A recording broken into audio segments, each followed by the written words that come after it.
Another interview that I mentioned we're going to do right now. You know, these Democratic presidential debates have featured many, many candidates. 21 have been on the stage so far, if you remember that kind of applause for all of them.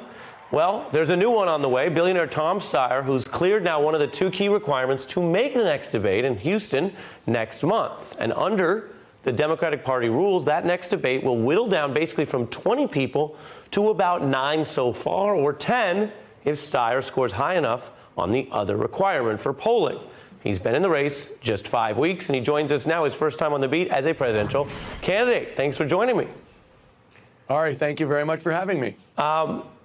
Put it succinctly, why now? Are you late? Were you thinking of supporting someone else, and then you decided none of them were good enough? Well, I am late. I don't think there's any question about that. But I really couldn't sleep, Ari, because I felt that what I care the most about wasn't being addressed in a way that would be effective.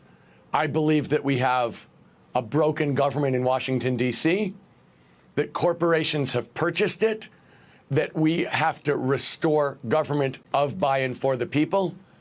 And as somebody who has spent the last 10 years as an outsider in politics, organizing coalitions of ordinary American citizens to take on that unchecked corporate power, I felt as if there was an awful lot of talk about policy, about all the things that we'd like to have, whether it was the improvements in our medical system, improvements in our educational system, dealing with our climate crisis, but there was no real talk about how we're going to get that stuff to happen. Right, and you see yourself as results oriented. You're mentioning concerns about the financially powerful purchasing things. That's what the other candidates are starting to say is what you're all about. They say it's a problem with you. Take a look. Because we have a corrupt political system. Anybody who just spent $10 million to get 130,000 donors.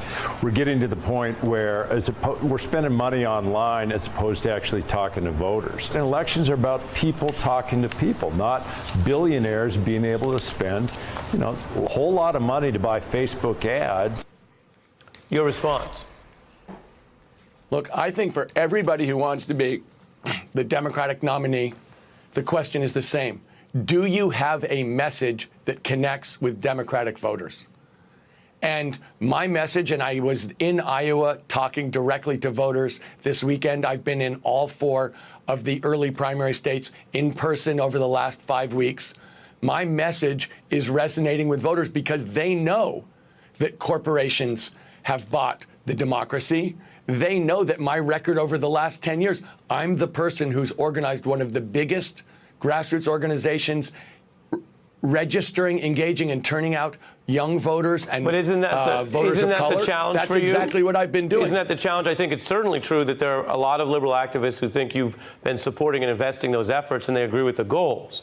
But what we're pressing you on here is that your competitors are saying, okay, but now you want to buy your way in, that you wouldn't be in this without your money, and that the question for the Democratic Party running against Donald Trump, who many Democrats call a fake billionaire, is do they want to have another billionaire in that race? And let me add to that question for specifics. When you look at private prisons, when you look at energy, you look at some of the investments here, I'll put on the screen. You've got $34 million there in the Corrections Corporation of America, which runs these migrant detention centers, which have been used by ICE. You got questions about fossil fuels.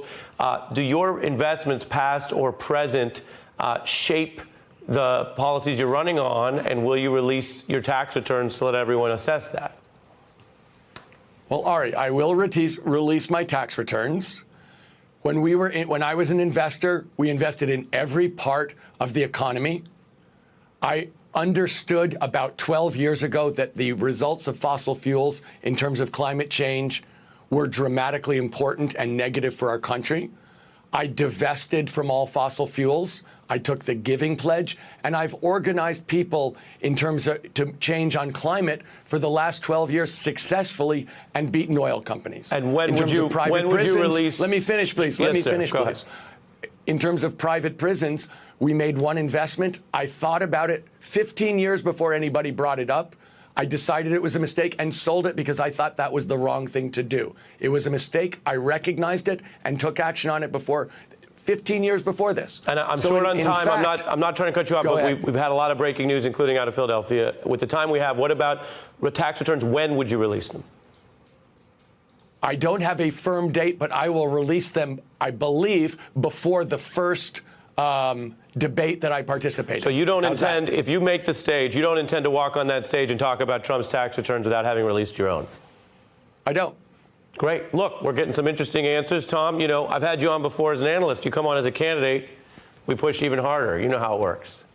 But Ari, I'd say this. Yes, sir. I have a record for 10 years of taking on corporations and beating them. I'm an outsider. If you look at the other people, the leading people in the polls are all senators or former senators. The top four have more than 70 years combined in Washington.